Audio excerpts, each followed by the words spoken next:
मुखेड विधानसभा मतदारसंघामध्ये एकूण ग्रामपंचायती किती?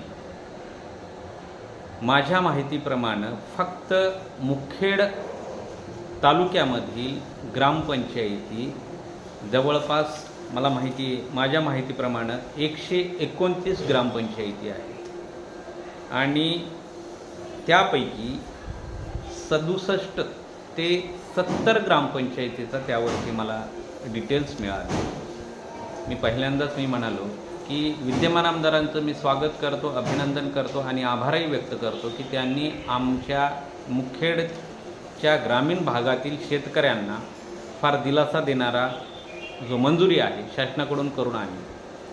परंतु 129 मुखेड तालुक्यातील मुखेड विधानसभा मतदारसंघातील नाही, कारण मुखेड विधानसभा मतदारसंघ हे मुखेड आणि कंधार यामध्ये जे फोड करून काही पेटवडत सर्कल असेल ते मुखेडला जोडल्या गेलेलं आहे आणि अशा ग्रामपंचायतीसुद्धा मुखेड विधानसभा मतदारसंघात येतात. मी फक्त मुखेड तालुक्यातील जे ग्रामपंचायती आहेत ते 129 आहेत आणि त्यापैकी फक्त 67 ते 70 ग्रामपंचायतीला मंजुरी मिळाली आहे.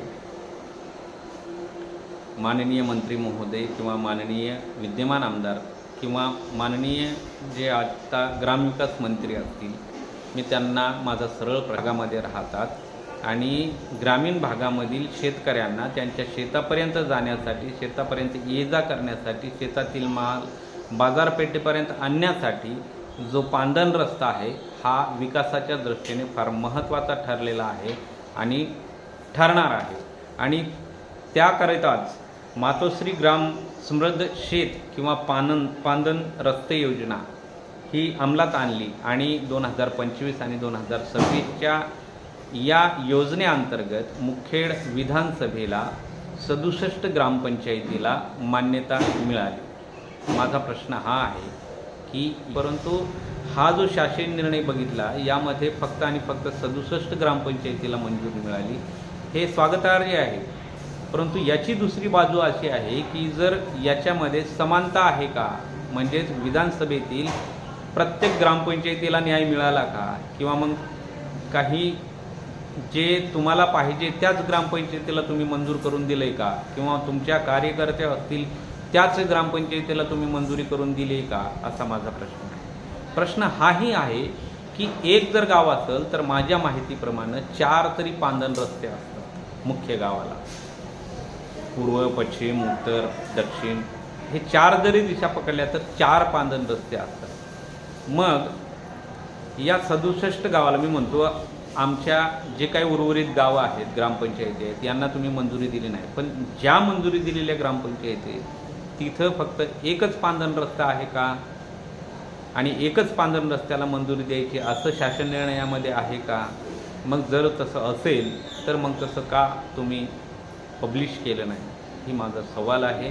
आणि माजी मंत्री महोदय जे ग्रामविकास मंत्री आहेत यांना विनंती आहे की शेतकऱ्यांच्या न्यायासाठी त्यांना समानतेच्या मुद्द्यावरती सर्वांना एक समतोल राखण्यासाठी विकासाचा सर्वच ग्रामपंचायतीला तो न्याय मिळाला पाहिजे, हा माझा प्रश्न होता. आणि माननीय विद्यमान आमदार तुषार राठोड साहेबांनासुद्धा माझा हात जोडून विनंती आहे की त्यांनी सर्वच ग्रामपंचायतीला न्याय देण्याचा प्रयत्न केला पाहिजे. अशी पक्षपातीपणा किंवा दुटप्पीपणा किंवा सावत्र मुलाची जी ट्रीट वागणूक जे तुम्ही देताय इतर गावांना ती देऊ नका, हीच या माध्यमातून विनंती. आम्हाला विश्वास आहे की आपण इतरही गावांना या योजनेचा लाभ मिळवून देण्यात यशस्वी ठराल.